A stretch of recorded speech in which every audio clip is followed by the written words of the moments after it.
இலக்கை நோக்கி டுவர்ட் த கோல். இந்த நிகழ்ச்சிக்கு உங்களை அன்புடன் வரவேற்கிறோம்.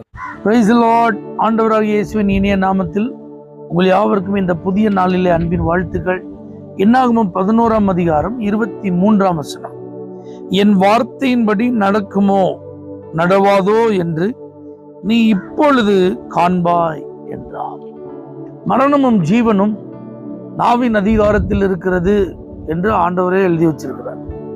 அப்ப விசுவாசத்தோடு நம்ம என்ன காரியத்தெல்லாம் பேசுறோமோ அந்த வார்த்தைகள் எல்லாம் கர்த்தர் அப்படியே நிறைவேற்றுகிறார். அதனால அவிசுவாசமான வார்த்தைகள் எல்லாம் நீங்க பேசக்கூடாது அப்படிங்கிறதெல்லாம் நீங்க வேதத்திலிருந்து கற்றிருக்கலாம். பாருங்க, சில நேரத்துல தேவ மனிதர்கள் மூலமாக கர்த்தர் சில வார்த்தைகளை பேசியிருக்கிறார். உதாரணமா எலியா சொல்றாரு, என்னுடைய வாக்கின்படியே அன்றி மழையும் பெய்யாது பனியும் பெய்யாது அப்படின்ட்டு. அதே போல பாருங்க, கர்த்தர் எலியாவின் வார்த்தையின்படியே வானத்தை அடைச்சிட்டார். மழைய பெய்யல, பனி பெய்யல. ஒரு முறை யோசுவா யுத்தம் பண்ணிட்டு இருக்கும்போது கர்த்தர்ட்ட பேசிட்டு அவர் சூரியனை பார்த்து பேசுறாரு, சந்திரனை பார்த்து பேசுறாரு, தரித்து நில்லுங்கள் அப்படின்னு நின்றுட்டு வாசித்து பார்த்தால் ஒரு மனிதனுடைய வார்த்தையை கேட்டு ஆண்டவர் இப்படி செய்த ஒரு நாள் இதற்கு முன்பு இல்லவே இல்லை அப்படிலாம் சொல்லப்பட்டு. அப்போ ஒரு தேவ மனிதன் மூலமாய் புறப்பட்டு வருகிற ஒரு வார்த்தையே அது தரையில விழுந்து விடாம அது அப்படியே நடக்குமானால், அது அப்படியே நிறைவேறுமானால், தேவனே நேரில் பேசணும். அது நடக்குமா நடக்காதா? கண்டிப்பா நடக்கும். அதைத்தான் மோசேட்ட ஆண்டவர் சொல்றார், என் வார்த்தையின்படி நடக்குமோ நடக்காதான்னு இப்படி பார்ப்பேன். இன்னைக்கு இந்த வார்த்தையை கேட்கிற உங்களோடு கூட தேவன் மிக தெளிவாக நேரடியாக அவர் எதெல்லாம் பேசி இருக்கிறாரோ அதெல்லாம் நிறைவேற்றுவார். மரியாளிடத்தில் நேரடியாக சொல்லப்பட்டது, கர்த்தரால் சொல்லப்பட்டவைகள் நிறைவேறும்.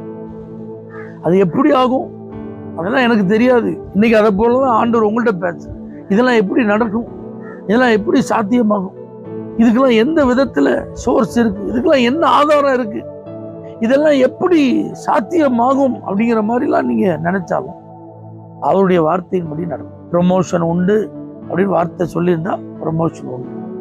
திருமணம் நடக்கும் வார்த்தை சொல்லப்பட்டிருந்தா திருமணம் நடக்கும். குழந்தை பாக்கியம் கிடைக்கும்னு தேவன் உங்கள்கிட்ட பேசியிருந்தா குழந்தை பாக்கியம் கிடைக்கும். உங்க கணவர் ரட்சிக்கப்படுவார் கர்த்தர் பேசியிருந்தா கண்டிப்பா கணவர் ரட்சிக்கப்படுவார்.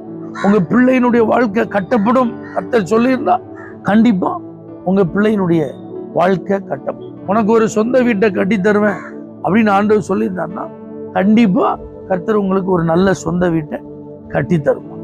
உங்க எதிர்காலங்களை குறித்து உங்க வாழ்க்கையை குறித்து தேவன் நேரடியா சொன்ன அத்தனை வார்த்தைகளின் நிறைவேறுதல்களையும் நீங்கள் நிச்சயமாக காண்பீர்கள். பரலோக தேவனே, உம்முடைய வார்த்தையின்படிதான் எல்லாம் நடக்கும் என்பதை மோசேக்கு காண்பித்தது போல உம்முடைய பிள்ளைகளுக்கு நீர் காண்பித்தார்.